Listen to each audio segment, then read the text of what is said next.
तो Indian regulatory framework में हमने टाइप्स ऑफ लॉ देख लिया था, इंट्रोडक्शन देख लिया था, टाइप्स ऑफ लॉ देख लिया है। अभी हम पढ़ेंगे कि इन्फोर्समेंट ऑफ लॉ क्या आता है। ये पढ़ने के पहले अपने पास एक कॉन्सेप्ट आता है कि इंडियन गवर्नमेंट के पास 3 पिलर्स हैं जिनका फंक्शन क्या है। पहला पिलर होता है legislative, whether it is parliament और स्टेट लेजिस्लेचर। लेजिस्लेटिव का काम होता है लॉ को बनाना, एग्जीक्यूटिव बॉडी का काम होता है लॉ को इम्प्लीमेंट करना, एंड जुडिशियरी तीसरा होता है जिसका काम होता है उस लॉ के ऊपर इंटरप्रिटेशन देना। Right, okay. अब देखो, अपना कॉन्सेप्ट है enforcing the law.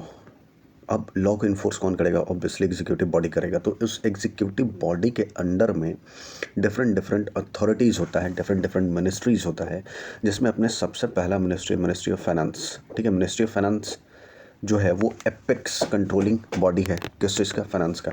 Ministry of finance क्या क्या देखता है?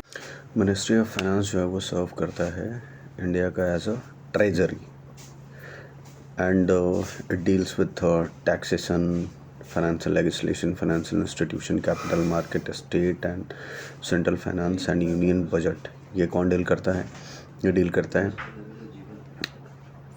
Ministry of finance. ठीक है, अब मिनिस्ट्री ऑफ फाइनेंस के बाद है डिपार्टमेंट। कौन कौन सा मिनिस्ट्री ऑफ फाइनेंस के पास? तो इसके पास है department of MCA, ministry of corporate affairs, economic affairs, एक एक्सपेंडिचर है, डिपार्टमेंट ऑफ रेवेन्यू है, फाइनेंशियल सर्विसेज है, इन्वेस्टमेंट है, पब्लिक एसेट मैनेजमेंट है। तो ये सब कुछ डिपार्टमेंट है जो मिनिस्ट्री ऑफ फाइनेंस के पास है।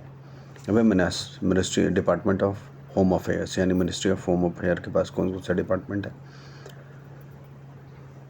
Department of border management, department of internal securities, department of Jammu and Kashmir and Ladakh affairs, department of home department, official language and others. Now come to Ministry of Law and Justice.